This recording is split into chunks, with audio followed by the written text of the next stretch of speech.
오늘 가스펠 프로젝트 구약 1권 11과 같이 공부하도록 하겠습니다. 공부가 좀 재밌어야 될 텐데 많이 걱정이 좀 됩니다. 갈수록 사람이 주는 것 같은 것은 왜 그럴까요? 힘을 좀 내보겠습니다. 자, 오늘은 11가고요. 야곱 이야기입니다. 지난주에 예고편에서 말씀드린 것처럼 우리 아브라함과 이삭 이렇게 각각 두 주에서 네 주를 봤잖아요. 아브라함과 이삭은 그 한 가정에게 주시는 하나님의 은혜였다면, 오늘 이제 야곱 그리고 다음 주에 이제 요셉으로 넘어가면 가정에서 조금 더 포커스가 조금 이렇게 관역이 좀 좁아집니다. 그래서 가정에서 한 개인으로 이렇게 이동하는 장면을 오늘 보실 수가 있을 거예요. 그러니까 지난주에는 뭐 편애, 첫째 아들, 둘째 아들, 또 속임수, 또 이것 때문에 갈등이 많은 그 가정 안에서 하나님께서 신실하게, 그러니까 가정의 신실함이 아니라 하나님의 신실하심으로 그 하나님의 언약, 약속을 묵묵히 이루어 가시는 것을 지난주에 봤습니다. 그 지난주하고 계속 봤죠. 오늘은 그 초점이 조금 이동하는데요. 그러니까 지난주 제목이 조금 어려웠죠. 엮이는 가정, 상처받고 실패가 많은 가정 속에서 일하시는 하나님이었다면, 오늘은 그 가정의 구성원 중에 누군가 한 사람을 딱 만나서 그 사람을 통해서 새로운 역사를 써 내려가시는 모습을 보게 됩니다. 그러니까 가정의 문제를 다루시던 하나님께서 이제는 그 가정 안에 있는 야곱이라는 사람을 만나서 그 정체성을 변화시켜 주신다라는 것이 오늘 내용의 핵심입니다. 책은 118페이지고요. 118페이지에 신학적 주제라고 나오는데요. 신학적 주제 같이 한번 읽겠습니다. 시작. 하나님과의 만남은 우리의 정체성과 삶의 목적에 근본적인 변화를 가져옵니다. 아멘. 제가 조금 이해하기 쉽게 지난주에도 말씀을 드렸는데, 아브라함과 이삭의 가정에서 역사하시는 그 하나님의 신실하심을 보면 실수해도 괜찮고 실패해도 괜찮고 좀 상처가 많이 있어도 괜찮아, 이런 이제 뉘앙스로 흘러갔다면, 이제 오늘부터는 이제 하나님이 괜찮다 한다고 계속해서 실수하면 안 되잖아요. 그래서 조금은 변화되어야 되지 않겠니? 라는 걸로 초점이 좀 바뀝니다. 그래서 이거를 너무 도덕적으로 바라보시면 안 되고요. 어쨌든 조금 더 성숙한 개인, 신앙인으로 이렇게 초점이 바뀌어져 간다라는 것을 염두에 두시면 되겠습니다. 오늘 책은 118페이지부터 124페이지까지의 내용인데요. 오늘 강의는 그 세 가지 주제가 있습니다. 첫 번째는 야곱의 옛 이름은 그의 흠 있는 인격을 드러냅니다 라는 제목으로 한 10분 정도 나누고요.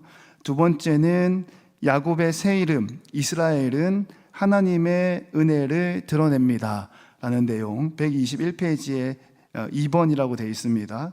그리고 124페이지에 3번이라고 되어 있으면서 야곱의 새 이름에는 하나님이 주신 사명이 담겨 있습니다.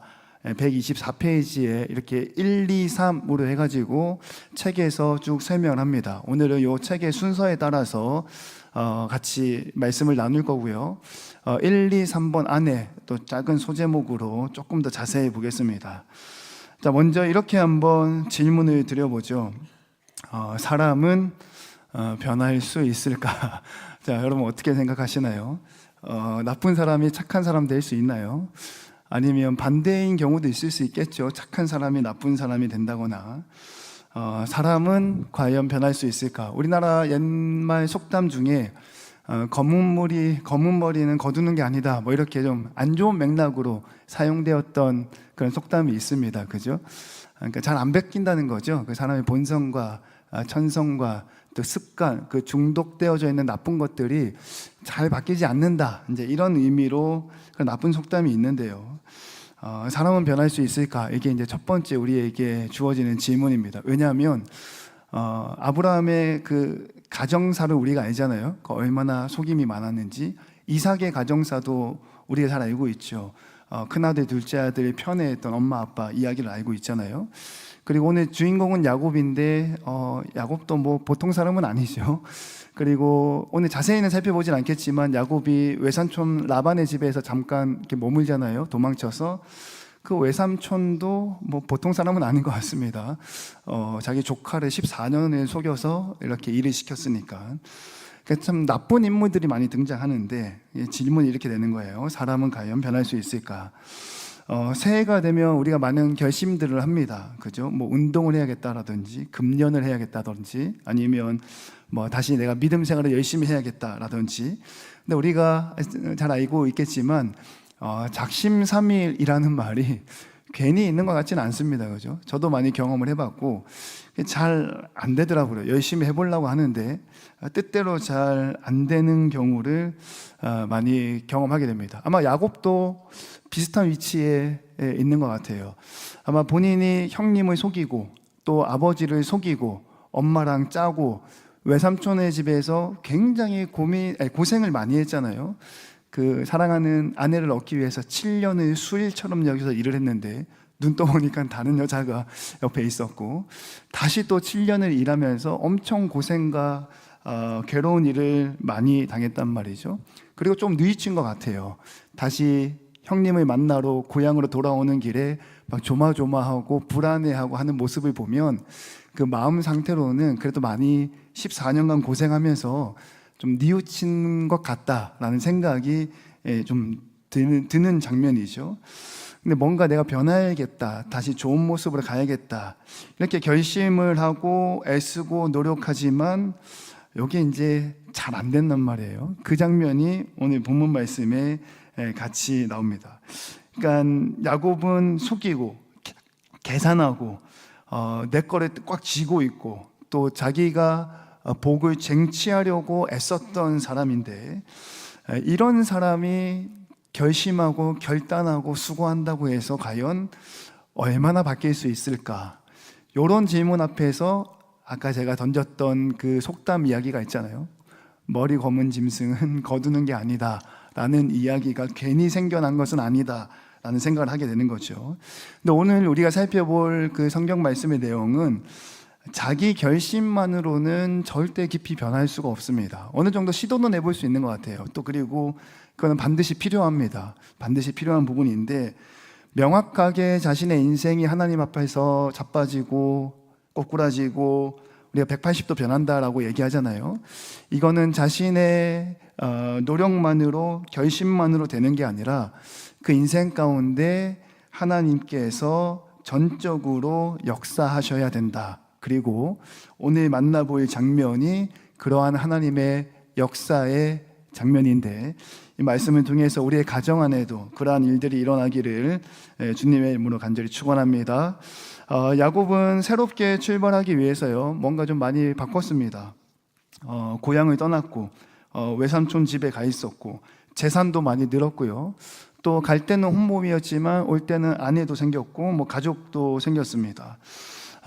외모는 좀 많이 바뀌었어요. 뭐 환경은 좀 많이 바뀌었습니다. 그러나 바뀌지 않은 게 있는데 뭐냐면 아무리 환경이 많이 바뀌어도 야곱이라는 그 사람 본성 자체는 아직 변화되지 않았다라는 거예요.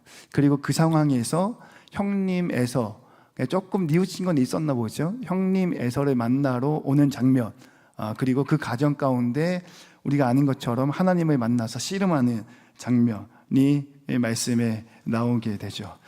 자, 첫 번째입니다. 책은 119페이지에 나오고요. 119페이지, 120페이지. 야곱의 옛 이름은 흠 있는 인격을 드러냅니다. 라는 부분인데요. 책에 보시면 120페이지에 위에서 두 번째 문단을 보시면 하나님이 야곱에게 라고 이렇게 써 있는 문단이 있을 겁니다. 우리 같이 한번 책을 보고 한번 읽어보겠습니다. 시작. 하나님이 야곱에게 조상들이 있는 약속의 땅으로 돌아가라고 말씀하십니다. 야곱은 대가족을 거느린 부자가 되어 가나안을 향해 떠납니다.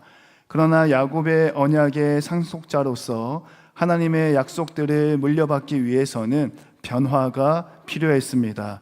야곱은 형 에서의 복수가 두려워 선물과 사절단을 앞서 보내 형의 마음을 누그러뜨리려고 했습니다. 홀로 남은 야곱은 특별한 한 사람을 만났고 그가 야곱의 삶을 완전히 변화시켰습니다. 아멘. 여러분, 이 문단을 읽으면서 저는 어떤 느낌을 받냐면 청년부 설교 시간에도 잠깐 언급을 했는데요. 하나님은 절대 그냥 지나가지 않으신다라는 거예요. 반드시 나타나시고 반드시 만나신다라는 거예요. 거기 뉘앙스가 있는데요. 하나님은 아브라함의 가정 괜찮아, 그 정도면 뭐 훌륭해. 그래, 이삭의 가정 때도 그래, 그 정도면 괜찮을 것 같아 라고 좋은 분, 착한 사람으로 이렇게 나타나셨다면, 이제 한 3대쯤 가니까 하나님은 이제 본인의 마음을 좀 솔직하게 보여주시는 것 같아요. 괜찮지 않아, 잘못한 거는 짚고 넘어가자, 이제 이렇게 이야기하시는 것 같고, 그 이면에는 조금은 더 언약일 성취받기 위해서는 성숙한 믿음이 필요하다, 이제 이런 이야기가 오늘 말씀에 기록이 됩니다. 하나님은 약속의 땅으로 돌아가라 그랬습니다. 야곱의 입장에서는 그냥 삼촌 집에 있는 것도 나쁘지 않았을 거예요. 14년 고생은 했지만 아내도 생겼고 가축도 많이 생겼잖아요. 얼룩박이 전박이 있는 거 구분하면서 하나님이 복 주셔서 그 재산도 굉장히 많이 생겼거든요. 그러니까 야곱의 입장에서는 뭐 굳이 가나안 땅으로 돌아가지 않아도 삼촌네 집에서도 뭐 나름대로 잘 살 수 있는 환경이었다라는 거죠. 그러니까 이렇게 생각하시면 될 것 같아요. 내가 지금 신앙생활 하고 있는데 혹시 이런 마음 드시는 분 있지 않으신가요? 뭐 이 정도면 좀 잘하는 것 같아 라든지 이 정도면 참 많이 애쓴 것 같아, 뭐 여기서도 내가 지금 맡고 있는 사역의 자리에서도 안주하고 이곳만 지키고 있어도 나는 충분한 것 같아 라고 이야기하고 생각하는 야곱에게 하나님은 느닷없이 나타나서 뭐라고 얘기했냐면, 너의 자리는 거기가 아니야, 저쪽이야. 그러니까 오늘날 우리에게로 이야기하면 그런 거죠. 너가 감당할 수 있는 사역의 영역은 그게 전부가 아닐 텐데, 이렇게 물어보시는 거예요. 그 자리가 말고 저쪽 자리에, 더 큰 자리에, 더 많이 일손이 필요한 자리에 너가 있어야 될 텐데 라고 하나님이 갑자기 나타나셔서 약속의 땅으로 가라, 이렇게 얘기하는 것이죠. 그랬더니 야곱은 고민 좀 많이 했을 겁니다. 왜냐하면 그냥 앉아있으면 편하거든요. 아내도 생겼고 재산도 제법 생겼고요. 여기에서 살아도 괜찮겠다 느꼈을 거예요. 우리도 마찬가지죠. 내가 지금 하고 있는 사역의 방향이나 교회 일이 충분히 많잖아요. 이 정도면 충분하다라고 얘기할 수 있고 느낄 수 있지만, 반드시 하나님은 그런 분을 찾아가십니다. 그리고 찾아가셔서 뭐라고 얘기하시냐면, 거기가 아닐 텐데, 거기만이 아닐 텐데, 더 열심히 할 수 있을 텐데, 조금 더 새벽에 일어날 수 있을 텐데, 수요일날 꽉 찰 수 있을 텐데, 물론 직장 때문에 예배 시간 이후에 마치는 거, 물리적인 시간을 얘기하는 건 아니죠. 충분히 올 수 있을 텐데 라고 자꾸만 하나님이 속삭이는 거예요. 그랬더니 이제 야곱이 결단을 하고 본인 약속의 땅으로 이제 발걸음을 옮기는 장면, 그리고 그 장면 안에서 하나님을 만나는 장면입니다. 창세기 32장 24절에서 27절까지 말씀인데요. 우리 같이 한번 읽어보겠습니다. 시작. 야곱은 홀로 남았더니 어떤 사람이 날이 새도록 야곱과 씨름하다가 자기가 야곱을 이기지 못함을 보고 그가 야곱의 허벅지 관절을 치매 야곱의 허벅지 관절이 그 사람과 씨름할 때에 어긋났더라. 그가 이르되 날이 새려하니 나로 가게 하라. 야곱이 이르되 당신이 내게 축복하지 아니하면 가게 하지 아니하겠나이다. 내 이름이 무엇이냐? 이르되 야곱이니이다. 아멘. 읽었던 장면은 이제 돌아가는 길 와중에 형님 만나기 전에 무서워서 혼자 남아있다가 천사, 하나님의 사람을 만나서 씨름하는 장면, 아주 유명한 장면이죠. 이 장면에서 한 세 가지 정도 간단하게 좀 살펴봐야 되는데요. 첫 번째, 24절에 보니까 뭐라고 나오냐면 야곱이 홀로 남았더라, 이렇게 말씀에 기록됩니다. 그러니까 야곱이 홀로 남았다라는 거죠. 형 에서를 만나기 직전입니다. 그러니까 자신의 잘못된 과거를 마주하기 직전인 거죠. 형님을 속여서 도망쳤던, 그리고 그 형님이 분에 못 이겨서 반드시 잡아다가 가만두지 않겠다라고 했던 그 말투와 표정과 그 당시의 집안 분위기를 아마 트라우마처럼 안고 지내지 않았겠어요. 그 외삼촌의 집에서 잊으면서 잘 지냈단 말이죠. 그게 이런 거죠. 이 자리에서 사역하는 거 말고 이전에 좀 젊었을 때라든지 아니면 예전에 더 열심히 신앙생활 했을 때라든지 그때의 사역들을 돌아보면 참 열심히 하고 애썼는데 애쓰고 수고한 만큼 육신이 힘들고 오해도 받고 눈총도 받고 일이 끝났는데 마음은 불편하고 이런 것들 많이 경험이 한두 번쯤은 있었을 겁니다. 그러니까 하나님이 그렇게 말씀하시는 거예요. 여기에서의 자리만이 끝이 아니라 약속의 자리가 따로 있는데 거기로 가야 되지 않겠나 물어보는 거죠. 야곱은 그 말씀에 순종했습니다. 외삼촌의 집에 가만히 있어도 충분히 편안한 삶을 살 수가 있거든요. 근데 순종해서 다시 가나안 땅으로 딱 돌아가려고 가는 길목에 그 트라우마가 이제 생각이 나는 거죠. 우리도 사실 그렇잖아요. 어느 지역 또는 어느 사역의 자리에서 열심히 하다가 뭔가 안 좋은 기억들이 있으면 다시는 그 자리에 가고 싶지 않은 생각들이 종종 들게 되는 거죠. 왜냐하면 그때 기억이 있으니까요. 야곱도 그랬을 겁니다. 다시 가라 그랬는데 가던 와중에 너무 무서운 생각들이 드는 거죠. 그때 집안 분위기, 그때 사역의 분위기, 그때 나한테 막 버럭버럭 화를 냈던 사람의 얼굴이 떠오르고, 그때 나에게 버럭버럭 소리 질렀던 말투와 단어, 토시 하나까지도 귀에 아직도 들린단 말이에요. 그러니까 야곱이 도무지 못 가겠던 거죠. 그래서 한쪽에 남아 있었는데 어떻게 남아 있었냐? 24절 보니까 야곱은 홀로 남았다, 이렇게 이제 이야기를 합니다. 혼자 남은 거죠. 근데 이 홀로 남았다라는 문장이 우리 기독교 신앙에서는 굉장히 중요한 부분을 차지합니다. 지난주에도 잠깐 언급했는데요. 그 파스칼이라는 그 팡세를 쓴 사람이 있는데요. 이 사람이 어떤 이야기를 하냐면, 제가 한번 읽어보겠습니다. 인간의 모든 불행은 단 한 가지인데 방 안에 혼자 조용히 앉아있지 못하는 데서 온다라는 거예요. 이게 무슨 말이냐면, 우리는 막 바쁘게 살아가고 있거든요. 막 여러 사람들하고 막 관계를 맺으면서 살아가고 있고, 또 여러 가지 역할들 안에서 막 살아가고 있는데요. 바쁘면 뭐가 되냐면 자기를 숨겨버리게 되는 거예요. 내가 내 자신에 대해서 바로 볼 수가 없습니다. 너무 바쁘니까 돌아볼 겨를이 없는 거죠. 그러니까 야곱도 그렇게 지나왔을 거예요. 자신의 본래 모습이 있잖아요. 그 속이는 자, 야곱. 아마 평생 쫓아다니는 그런 꼬리표 같은 자신의 본래 모습이 있을 겁니다. 근데 이 본래 모습을 가지고 있었는데 삼촌네 집에서 7년 일하면서 얼마나 열심히 했겠어요. 사랑하는 아내를 얻기 위해서.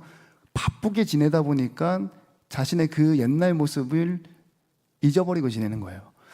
또 아내를 맞이했는데 다른 아내가 그래서 7년을 더 일했잖아요. 또 바쁘게 지내잖아요. 그러면 또 잊어버리는 거예요. 그리고 이제 재산도 많이 늘었고 가족도 생겼잖아요. 여러 가지 역할들이 많잖아요. 막 하다 보면 너무 바쁘고 정신이 없잖아요. 그러니까 바쁨과 정신 없는 그 상황 안에 숨어버리게 되는 거죠. 근데 24절에 뭐라고 나오냐면, 야곱은 홀로 남았더니 혼자 있으면서 그 자신의 못난 모습을 숨겨주던 것들 있잖아요. 바쁘고 정신없고 이 생각 저 생각, 그게 싹 안개가 거치듯이 싹 거치는 거예요. 그리고 나서 뭐가 딱 드러나냐면 본래 나의 모습이 딱 드러나게 되는 거죠. 그러니까 야곱이 혼자 남았는데요, 이건 단순히 우리가 뭐 만날 사람이 없어서 고독하다 이런 의미를 가지는 게 아니라, 사람은 바쁠 때는 자기 자신을 속일 수 있습니다. 충분히. 그러나 혼자 있을 때는요, 자기 자신을 속일 수가 없어요. 자기 자신을 바라보게 되죠. 그리고 자기 자신을 바라보게끔 만드는 홀로 남은 그 시간, 하나님께서 야곱에게 그 시간을 허락하셨다라는 거예요. 그래서 야곱은요, 홀로 남았습니다. 홀로 남으니까 그 다음에 하나님이 무슨 일을 하시냐면, 제가 이제 두 번째 제목으로 준비했는데요. 하나님은 야곱이 자기 입으로 자신을 말하게 하십니다. 이게 두 번째예요. 바쁠 때는요, 내가 누군지 잘 모릅니다. 바쁠 때는요, 제가 본래 성격이 고약하고 아내한테 막 잘하지 못하고 막 이런데, 막 바쁘게 살아가다가 옆에서 권사님이 우리 김 목사님은 아내를 위해서 열심히 헌신하고 희생하고 참 두 딸아이의 좋은 아빠야, 그러면 그 말 뒤에 숨어버리면서 제 가정 안에서 좀 못난 모습이 있을 수도 있잖아요. 그걸 잊어버리게 되는 거예요. 그래서 내가 정말 좋은 아빠인 것 같고, 물론 좋은 아빠가 맞습니다. 오해하시면 안 되고요. 물론 좋은 아빠가 맞는데 그렇게 완벽한 아빠는 아닐 수 있잖아요. 그렇게 완벽한 아들은 아닐 수 있잖아요. 근데 권사님들, 집사님들 오셔서 목사님 새벽마다 또 아버지를 위해서 기도하시고 또 딸들을 위해서 기도하는 거 보니까 막 이렇게 정신없이 바쁘게 살아가다 보면 내가 내 입으로 나 자신에 대해서 고백할 수 있는 시간이 없어요. 남이 하는 얘기가 그게 낸 것 같이 느껴지는 거죠. 권사님이 나한테 하는 얘기가 난 것 같이 느껴지는 거예요. 근데 야곱이 이제 혼자 딱 남아 있었습니다. 그러니까 주변에서 그 누구도 나에게 이야기해 주는 사람이 없는 거예요. 그 이야기해 주는 사람이 없는 그때에 27절 말씀에 하나님이 딱 말을 걸어오는데 뭐라고 물어보냐면, 27절 말씀을 같이 한번 읽겠습니다. 내 이름이 무엇이냐? 이르되 야곱이니이다. 아멘. 혼자 딱 남아있는데 하나님이 딱 물어보는 거예요. 너는 누구냐? 이렇게 물어보는 거죠. 내 이름이 무엇이냐? 여러분, 야곱이 외삼촌 라반의 집에 있을 때는 아마 그렇게 불렸을 겁니다. 그 사위가 되는 거죠. 사위. 열심히 일 잘하는 사위가 되는 거고, 한 아내의 사랑 많은 남편의 이름으로 불렸을 겁니다. 얼룩박이 전박이 관리하면서 재산이 많이 불어났으니까 손재주가 있고 또 재산을 관리하는 데 탁월한 능력이 있구나라고 그런 이유로 많이 불렸을 거예요. 그래서 자기도 스스로가 사랑 많은 남편의 재산이 조금 있는 부자가 된 누구라고 생각을 했을 겁니다. 그런데 아무도 없고, 주변에 나에게 그렇게 얘기해 주는 사람이 아무도 없고 혼자 있는데 하나님이 딱 찾아오셔가지고 뭐라 물어보냐면 내 이름이 뭐냐 이렇게 물어보죠. 그때서야 야곱은 아마 아차했을 겁니다.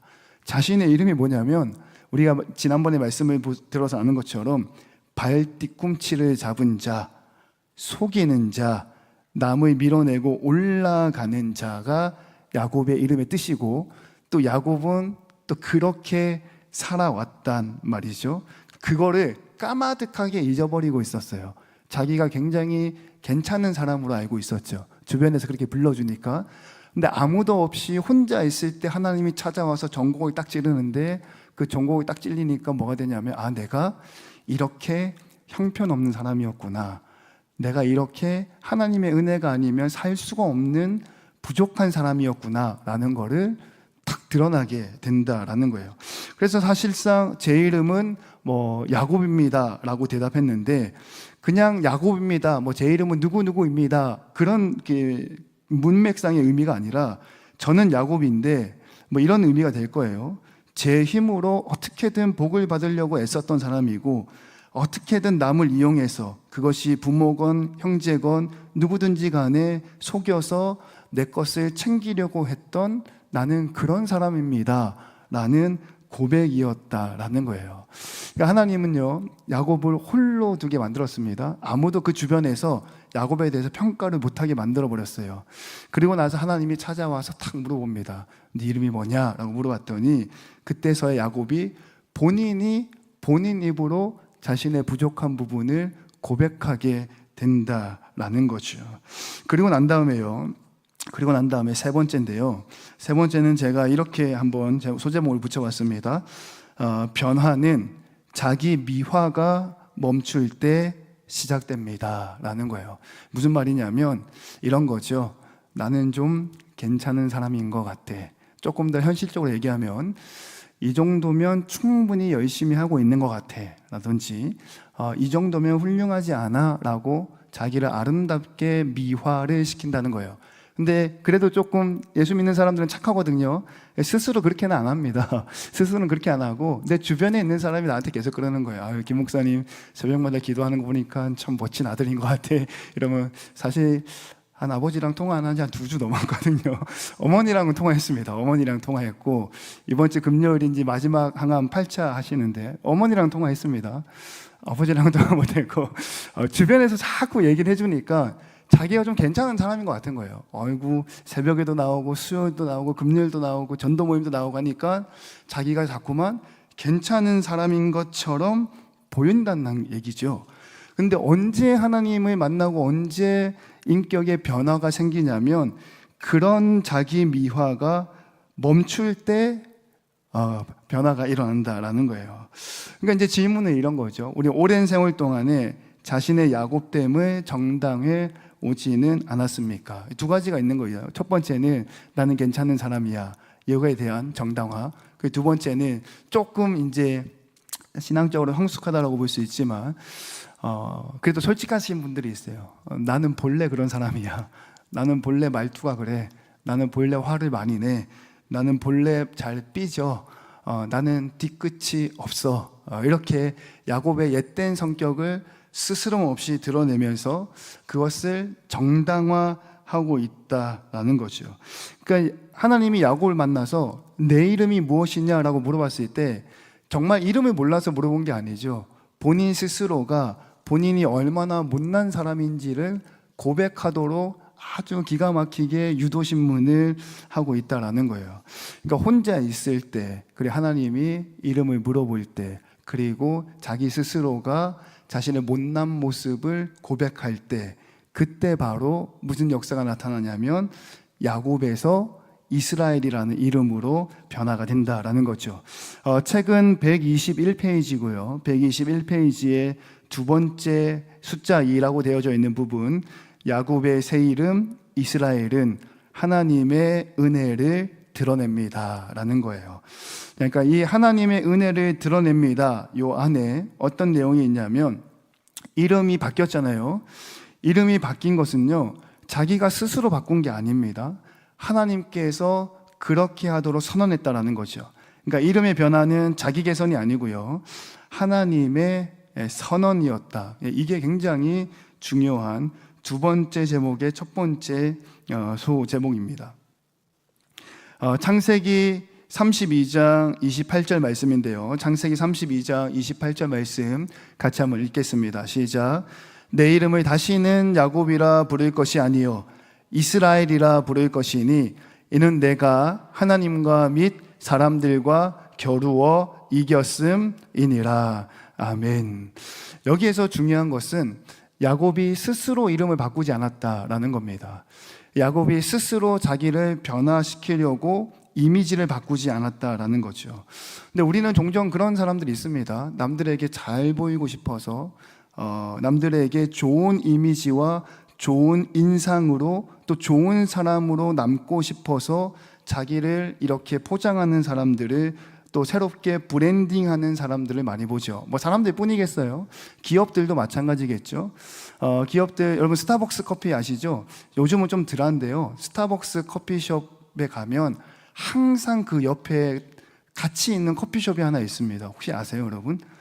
스타벅스 옆에는 항상 이디야가 같이 있습니다. 이디야가 스타벅스를 모방해서, 스타벅스가 굉장히 이미지도 좋고 잘 팔리고 하잖아요. 이디야 커피숍에 가보시면 스타벅스에 나와 있는 메뉴를 그대로 해서 이름만 바꿔서 판매하는 경우들이 참 많아요. 그러니까 스타벅스처럼 좋은 커피숍입니다 라는 것을 보여주려고 이제 브랜딩 하는 게 되겠죠. 그러니까 사람은 종종 자기 이미지를 스스로 바꾸려고 하는 거예요. 좋은 사람으로 보이고 싶고 또 새롭게 브랜딩하고 싶어 하는데, 야곱의 변화는, 성경에서 얘기하는 것은 그게 아니다라는 거예요. 사람의 깊은 변화는 자기가 연출해서 되는 게 아니고 하나님께서 그렇다라고 선언할 때가 된다라는 거죠. 그러니까 야곱은 하나님께서 너는 이제 야곱이 아니야, 너의 이름은 이제 이스라엘이야 라고 선언하셨기 때문에 그때부터 새로운 은혜가 시작된다라는 겁니다. 그리고 두 번째 소제목은요, 이스라엘이라는 그 이름은 야곱이 잘해서 받은 상이 아닙니다. 이거는 우리가 아브라함 때부터 지금까지 계속해서 저변에 깔려있는 하나님의 아주 원초적이고 기본적인 하나님의 은혜거든요. 이스라엘이라는 이름은 야곱이 잘해서 받은 상이 아닙니다. 우리가 잘 알고 있는 것처럼 야곱은 속이는 사람이에요. 형님도 속였고 심지어 아버지도 속였던 그런 인물입니다. 성경 말씀에 야곱이 하나님과 씨름해서 끝내 이겼다, 이런 류의 내용들이 있다 보니까 영웅담으로 읽히는 경우가 많은데요, 그렇게 읽으시면 아니 되고요. 하나님께서 야곱에게 이스라엘이라는 이름을 주권을 가지고 주셨다라는 거예요. 그리고 그 과정에서 어떤 일이 일어났냐면, 우리가 아는 것처럼 환도뼈가 어긋났고 쩔뚝거리게 됩니다. 그리고 환도뼈가 어긋나서 쩔뚝거리게 됐다라는 말은 무슨 의미냐면, 예전처럼 자기가 삼촌 라반의 집에 있을 때처럼 자기 힘을 믿고 살아갈 수 있는 상태가 아니다라는 거죠.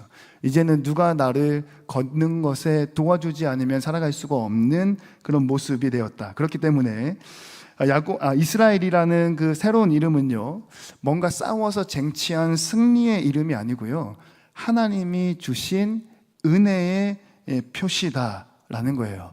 그리고 하나님이 야곱에게 이 새로운 이름을 주시기 위해서, 또 저와 여러분에게 하나님께서 새로운 은혜를 주시기 위해서 반드시 해야 되는 건 뭐냐면, 깨뜨리는 작업을 하셔야 된다라는 거죠.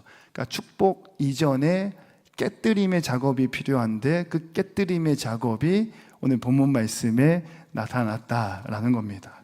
그리고 세 번째 소제목으로 제가 쩔뚝거림은 실패의 흔적이 아니라 은혜의 흔적입니다 라고 이렇게 적어봤습니다. 야곱이 그날 씨름하잖아요. 밤새도록 씨름하는데 여담으로 날이 새려하니 나로 가게 하라 이렇게 나오잖아요, 성경 말씀에. 그 고대 근동사회에서는 하나님의 얼굴을 보면 죽습니다. 이게 이제 법칙이에요. 그 누구도 유한한 인간이 무한한 신의 얼굴을 대면해서 볼 수가 없습니다. 출애굽기 말씀을 읽어보면 모세도 하나님의 뒷모습만 보거든요. 얼굴을 볼 수가 없어요. 보면 죽는 거예요. 이게 공식이거든요. 근데 이제 야곱이 끝까지 붙들고 있으니까 그 천사가 뭐라 그러냐면, 날이 새려하니 나로 가게 하라. 날이 새서 자신의 얼굴이 드러나서 야곱과 대면하면 어떻게 되는 거죠? 야곱은 죽게 되는 상황에 맞이하는 거죠. 그래서 한도뼈까지 쳐가면서 야곱을 쩔뚝거리기까지 만들면서 축복하고 가는 장면이 나옵니다. 근데 성경 말씀에 참 재미난 게 뭐냐면, 쩔뚝거렸다라는 그 장면 있잖아요. 그 장면이 아주 고스란하게 정직하게 기록하고 있다는 거예요. 그러니까 숨기지 않았다라는 거죠. 그대로 남겨졌다라는 거예요. 쩔뚝거리는 거는 흠이거든요. 우리가 아는 것처럼 두 발로 열심히 달리고 해야지 휠체어를 타거나 또는 이렇게 목발을 짚으면 굉장히 불편하고 약점으로 우리가 느끼게 되는 거잖아요. 근데 하나님이 그 야곱의 그 약점을 그대로 남겨뒀다라는 거예요. 그래서 성경을 읽는 독자로 하여금 이 부분을 좀 자세히 봐라 라고 메시지를 두고 있다라는 거죠. 그러니까 우리가 이제 우리 작년부 같이 성경 공부를 하고 있으니까 이런 생각들을 한두 번씩은 하게 됩니다. 이제 나이가 이제 가면 갈수록 들게 되잖아요. 나이가 가면 갈수록 들면서 물리적으로, 신체적으로 자기 한계나 이런 것들을 뚜렷하게 느끼는 경우가 발생을 합니다. 그리고 그런 경우에 자꾸 이제 그 자리에서 이제 난 좀 그만하고 쉬어야겠다라고 이렇게 의식 흐름이 그렇게 가잖아요. 근데 야곱은요, 쩔뚝거렸고 하나님이 연약하게 만들었죠, 일부러. 그리고 성경은 그 모습을 그대로 내버려뒀어요. 무슨 말이냐면, 그 연약함 가운데 하나님을 더 의지할 수 있는 믿음이 생기기 때문에 연약함이 곧 은혜다라는 것을 굉장히 역설적으로 보여주는 겁니다. 왜냐하면 아브라함은 라반의 집에서, 제가 서론 부분에 조금 길게 말씀을 드렸는데, 그냥 거기에 있어도 괜찮을 법 했습니다. 가족도 생겼고요. 재산도 꽤 많았거든요. 그렇게 불편함 없이 잘 지낼 수 있었는데요. 형님 만나러 가다가 쉽게 말하면 병이 생긴 거예요. 육신의 병이 생긴 거예요. 예전만큼 건강하지 못하고 예전만큼 당당하지 못하고 또 솔직히 다른 사람들, 아내나 시종들이 자기를 볼 때 쩔뚝거리면 얼마나 좀 마음이 불편하겠어요. 민망하고 체면도 말이 아니겠죠. 근데 그 장면을 그대로 남겨뒀다는 거예요. 왜냐하면 그 육신의 연약함, 쩔뚝거림이 있어야 그 다음에 우리의 시선이 어디로 가냐면 눈을 들어서 하나님께로 간다라는 거예요. 그리고 그래야지 하나님을 의지할 수 있다라는 거예요. 그래서 성경은 쩔뚝거리는 장면을 그대로 남겨놓고 있다라는 겁니다. 책의 123페이지인데요. 123페이지에 위에서 세 번째 문단 그리고 네 번째 문단입니다. 창세기 32장은 이라고 되어져 있는 세 번째 문단과 이어진 네 번째 문단까지도 같이 한번 읽겠습니다. 창세기 32장은 우리에게 큰 격려가 됩니다. 삶이 아무리 엉망진창이고 잘못된 결정을 하고 관계가 어그러졌어도 살아계신 하나님을 만나면 삶이 새로워진다는 것을 야곱을 통해 보여주기 때문입니다. 신약은 우리가 하나님의 아들 예수 그리스도를 통해 하나님을 만날 수 있고 그리스도 안에서 그리스도의 이름을 지닌다고 가르칩니다. 따라서 우리의 정체성은 죄에 있지 않습니다. 우리는 하나님께 사랑받는 자녀입니다. 야곱의 이야기는 하나님이 죄인들에게 은혜를 베푸시며 인내하시는 분임을 가르쳐 줄 뿐 아니라 우리가 정신을 차리려면 때로 고통스러울지라도 살아계신 하나님과의 만남이 필요하다는 것을 보여줍니다. 하나님의 회초리는 우리를 회개와 변화로 이끄시는 그분의 자상한 손길입니다. 아멘. 야곱 개인의 인생 가운데서는 하나님이 그의 육신을 치셨지만 우리가 신앙생활 하면서 우리 각자의 삶 가운데 하나님이 만지시는 부분들이 반드시 있을 겁니다. 육신의 연약함일 수도 있고요. 관계의 문제일 수도 있고 경제적인 부분일 수도 있고 부부나 자녀나 부모의 관계의 문제일 수도 있죠. 절뚝일 때에 뭔가 불편할 때 그때부터가 진짜 이스라엘이라는 이름으로 바로 걷게 된다라는 사실을 깨달을 수 있기를 축복합니다. 책의 124페이지입니다. 마지막 세 번째 124페이지 세 번째 제목도 같이 한번 읽습니다. 야곱의 새 이름에는 하나님이 주신 사명이 담겨 있습니다. 아멘. 여기서도 몇 가지 제가 세 가지 소제목으로 좀 살펴보겠는데요. 첫 번째는요, 우리가 32장 말씀을 봤는데 35장에 오늘 35장에 보면 하나님이 다시 한번 야곱의 이름을 부르는 장면이 나옵니다. 그러니까 소제목 1번에 하나님은 베델에서 이름을 다시 확인하십니다 라는 거예요. 그러니까 32장에서 그러니까 형님 에서를 만나러 가기 전에 한번 확인하고 이름을 바꿔주셨는데 35장에서 형님 만나고 난 다음이죠. 35장에서 다시 한번 또 물어봅니다. 야곱, 이스라엘에 대해서 다시 한번 언급을 하게 됩니다. 자, 왜 그런가라고 했을 때 우리가 이렇게 생각하고 은혜를 받을 수가 있습니다. 제가 이제 교육부서를 담당하고 있잖아요. 뭐 청년회, 학생회, 유초등부, 유치부, 영화부까지 다 있는데요. 교육부서 담당 교육자들이 가장 신경 쓰는 1년의 행사가 있습니다. 뭔 것 같으세요? 선생님들도 잘 아시겠죠? 교육부서에서 가장 아이들의 영적인 상태를 위해서 고민하고 애쓰는 행사는 여름 수련회입니다. 여름 수련회 때 빡세게 은혜를 받아놔야 그 받은 은혜가 보니까 한 3개월 정도 가는 것 같더라고요. 짧으면 한 달 정도 가는 것 같아요. 자, 수련회 때 은혜 한 번 받아서 그게 끝까지 가면 뭐 겨울 수련회는 할 필요가 없겠죠. 그래 본인의 인생 가운데 하나님을 깊이 만나는 시간이 단 한 번만 있으면 되지 않겠어요, 그죠?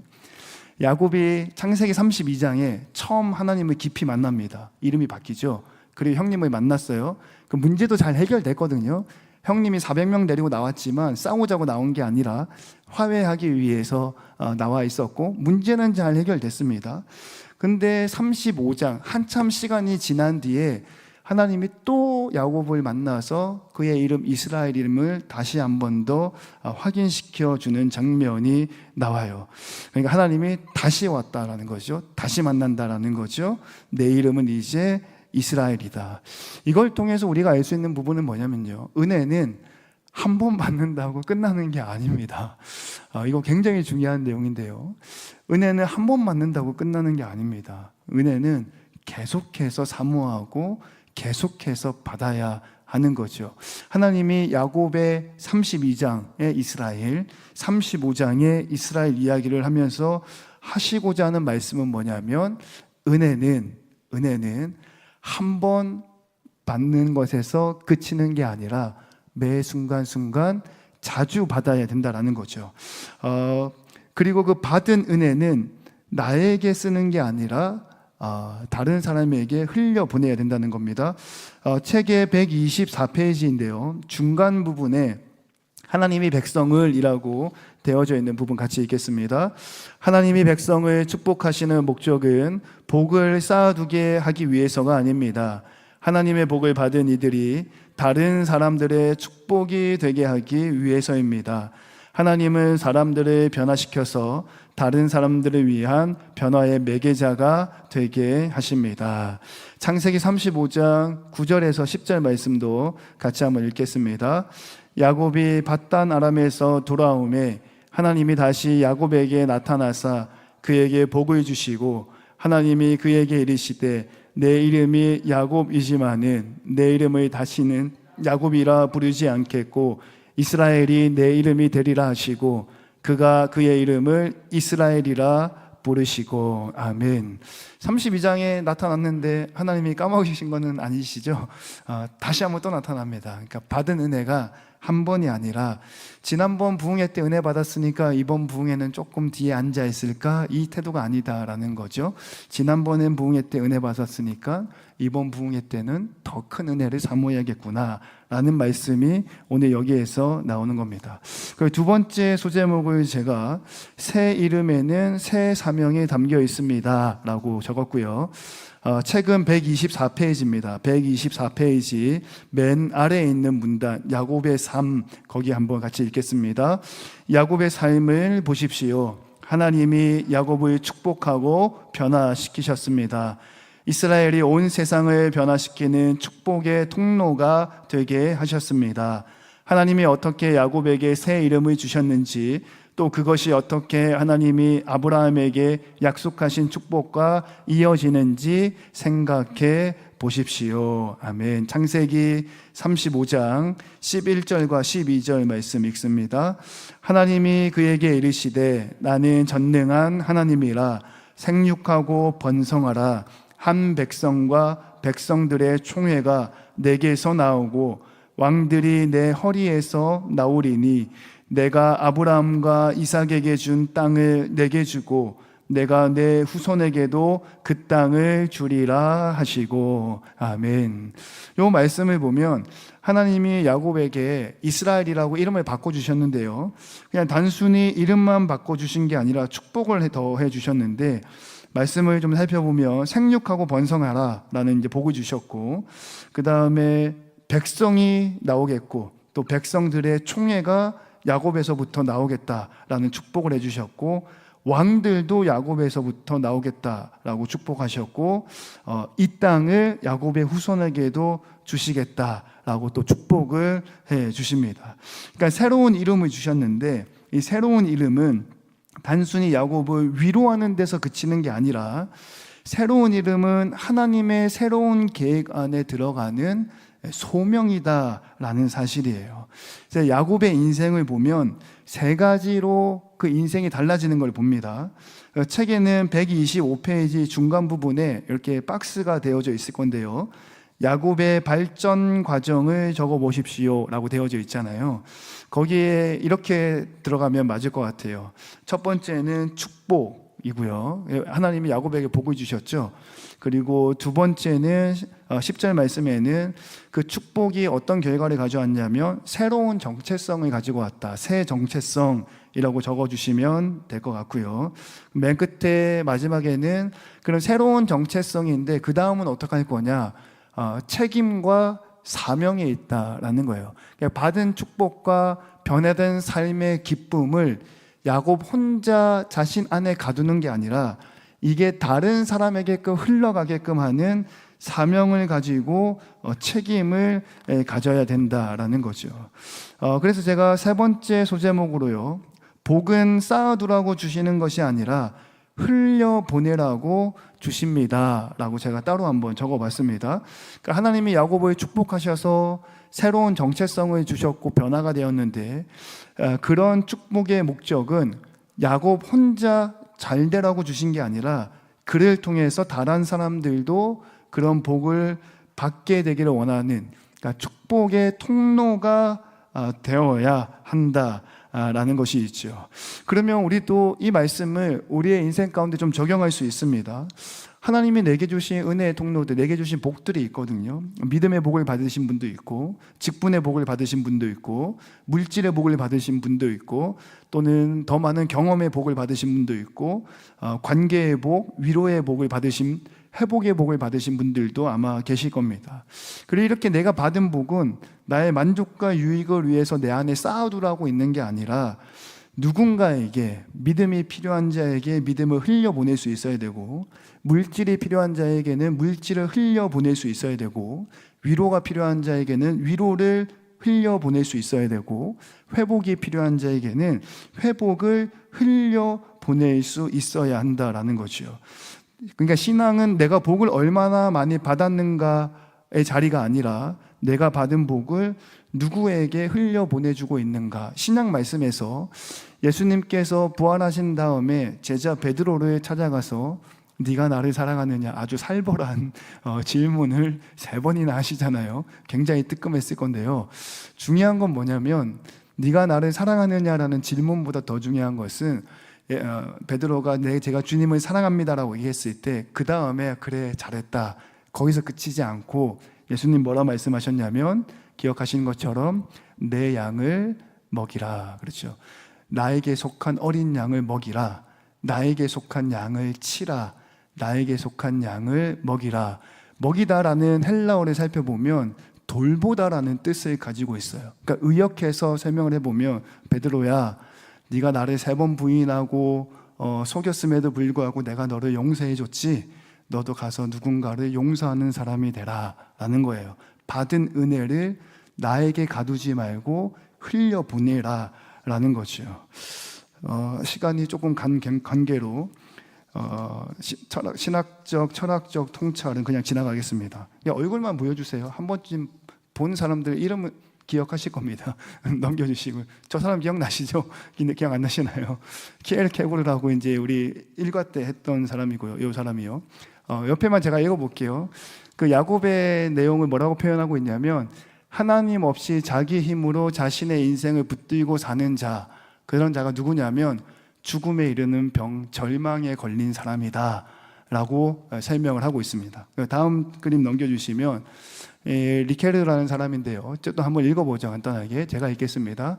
사람은 과거의 사건 몇 개로 결정되는 존재가 아니다. 한 번 실패하고 2번 실패했다 해서 좌절하지 말라는 거죠. 그 안에서 새롭게 이야기하시는 하나님의 은혜를 기대하라 라는 이야기가 되겠습니다. 이제 결론입니다. 복음과의 연결인 부분인데요, 이 부분은 책을 읽으면서 정리하겠습니다. 페이지 126페이지 결론 부분에 있는 내용들, 야곱은 계략을 쓰며부터 한번 읽어보겠습니다. 시작. 야곱은 계략을 쓰며 속이는 자였지만 하나님의 인내와 은혜가 그를 완전히 변화시켰습니다. 변화를 겪기 전과 후의 야곱은 매우 달라서 마치 다른 사람처럼 보입니다. 그동안 온갖 얼룩으로 물든 삶을 살았음에도 불구하고 하나님의 택하심을 받자 그는 온 세상을 축복하는 하나님의 도구가 되었습니다. 야곱이 아들을 낳고, 야곱의 아들이 아들을 낳고, 그 아들의 아들이 또 아들을 낳고, 마침내 한 처녀가 세상의 구원자이신 예수님을 낳게 될 것입니다. 하나님은 예수님을 통해 우리를 영원히 변화시킬 수 있고 우리를 통해 세상을 축복하실 수 있습니다. 하나님이 우리에게 새로운 정체성과 목적을 주셔서 전에 없던 원동력으로 살아가게 하실 것입니다. 아멘. 그 아래에 그리스도와의 연결 읽기, 그 부분도 한번 읽겠습니다. 시작. 어떤 사람에게 이름을 새로 지어 주실 때 하나님은 그 이름에 그 사람의 특권과 책임을 담아 주십니다. 예수님을 믿고 그리스도인이라는 새 이름을 얻은 신자에게는 구원의 특권과 선교의 책임이 있습니다. 아멘. 우리에게는 구원받은 특권이 있고 또 선교, 돌봐야 할 책임이 있다라는 사실을 기억하면 좋겠습니다. 적용입니다. 그 책은 127페이지고요. 거기 세 가지 질문이 있는데요. 질문만 한번 읽어보겠습니다. 127페이지에 오늘 집에 가셔서 괜찮으시면 이 질문에 대답을 한번 해보시는 것도 좋을 것 같아요. 1번입니다. 시작. 예수님 안에서 발견하는 은혜와 용서에 대해 하나님께 감사하고 자신의 죄와 악한 모습을 고백하십시오. 2번입니다. 다른 사람의 도움으로 변화를 경험한 적이 있습니까? 또는 타인의 변화를 돕는 사람을 본 적이 있습니까? 거기서 발견하는 하나님의 은혜는 무엇입니까? 3번입니다. 하나님이 다른 사람을 축복하는 데 사용하라고 내게 주신 축복은 무엇입니까? 아멘. 요 세 가지 질문에 한번 대답을 해보시면 좋겠습니다. 다음 주는요, 요셉 이야기를 2주 하면서 마무리가 될 것 같습니다. 다음 주는 고난도 포함되는 하나님의 계획이라는 제목으로 요셉의 고난에 대해서 은혜를 나눠보도록 하겠습니다. 자, 마지막으로 기억해야 할 문장 한 문장 같이 한번 읽고 마치겠습니다. 시작. 옛 이름을 내려놓고 새 이름으로 일어서십시오. 아멘. 기도하겠습니다.